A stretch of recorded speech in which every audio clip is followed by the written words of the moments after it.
So Labour have come out with a pretty good policy, which is the ability for 16 and 17-year-olds the right to vote. Children aged 16 will be given the vote if Labour win the next general election. A blueprint for the party's next manifesto confirms that it wants to lower the age from 18. The National Policy Forum's final report, released yesterday, says the radical change would help restore faith in democracy. It states Labour will introduce votes for 16 and 17-year-olds in line with Scotland and Wales so that young people feel empowered and can fully engage in our democratic processes. Those who contribute to our society should have a say in how it's governed. But last night, Conservative Party Chair Greg Hands said, "This is nothing but a desperate attempt to rig the electorate. Everyone knows adulthood starts at 18. That's when you can get married, start drinking, and smoke. Labour only want to lower the voting age for their own political advantage." So I had to use the Daily Mail as a source because the only other article on this was through the Times and they've got a paywall, and I certainly wouldn't be giving Murdoch any of my money. So first of all, the National Policy Forum frames this as a policy that will be in the next Labour manifesto, which is good. However, knowing Labour's track record, I wouldn't be surprised if they U-turned on this too. Now, the Tory party chair Greg Hands said this is rigging the electorate. You can't rig the electorate with more democracy. That is just democracy. If by increasing the participation in the political process, if that means different outcomes, so be it. Of course, this is incredibly transparent. Young people hate the Tories, will never likely vote for them, and they know this. So they want to restrict democracy in order to have a better chance of keeping power. Now that is rigging the electorate. So the Tories don't want to open up the political process, but instead they could just offer young people something.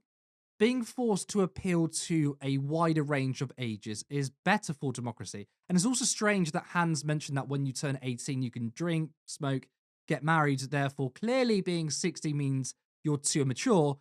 Need I remind him that our age of consent is at 16? So through the eyes of the law, our country sees people aged 16 as mature enough to give their consent. Now, we saw this tweet making the case to keep the voting age at 16. And honestly, I thought it was dumb and illogical, and I want to refute the points that were made. So this tweet was in response to James O'Brien's comments in favour of lowering the voting age. Saying 16-year-olds can't vote because they're more likely to vote Labour is the same as saying you can't give the vote to 70-year-olds because they're more likely to vote Tory, which I think is a good point. James O'Brien questions the logic behind denying teenagers of votes. So the response from an account by the name of Bo said this: "Because that's not the reason, you idiot. The reason a 70-year-old has more right to vote than a 16-year-old is because the 70-year-old has wisdom, life experience, has financially invested in the country for over 50 years, and has more skin in the game than someone who hasn't worked or paid taxes and isn't deemed capable of driving a car or being responsible with fireworks and sharp objects." There's a litany of falsities here, and I'm actually embarrassed for them, but I'm going to take this point by point.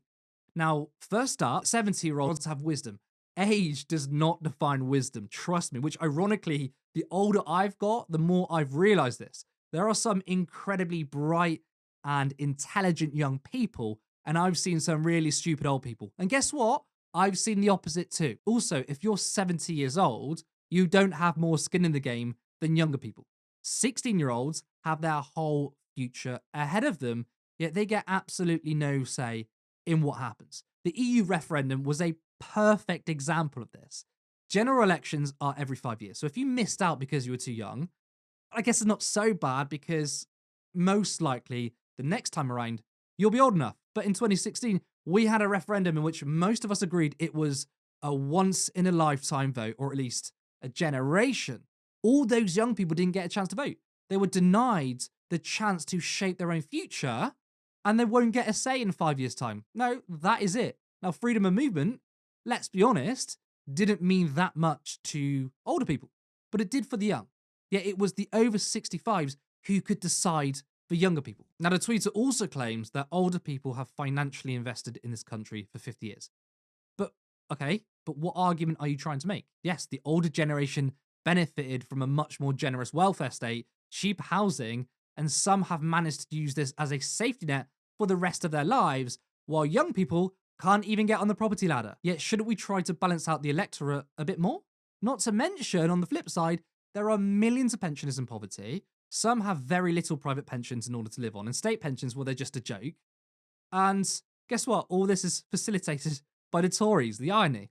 Now take a look at this, which I think is a really good example of opinions based on age. Would you support or oppose bringing back compulsory military service for young people who would serve for a month with the armed forces. Now, as you can see, there's of course a generational divide. 18 to 24, only 10% support, where 62% oppose, whereas 65 plus, well, 74% are in favor with just 18% against. Now, we can assume that if we were to ask those aged 16 and 17, they would most likely have the same view as 18-year-olds, with probably even less support.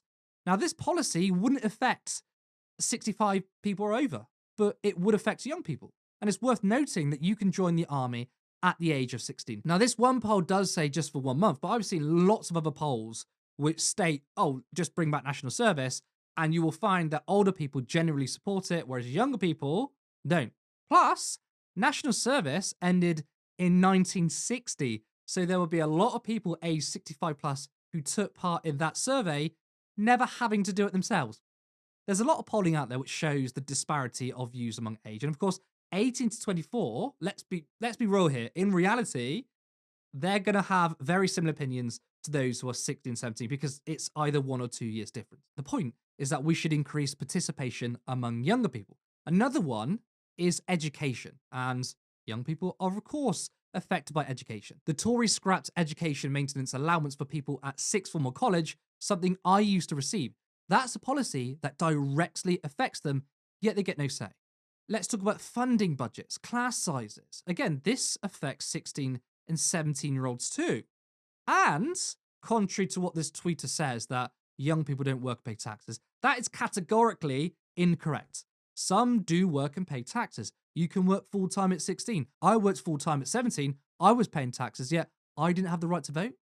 Now, the point here isn't to shit on older people, but rather it's to treat younger people with a bit more respect. They do have skin in the game. And to be honest, those that oppose decreasing the voting age seem to only come up with arguments based on emotion rather than logic.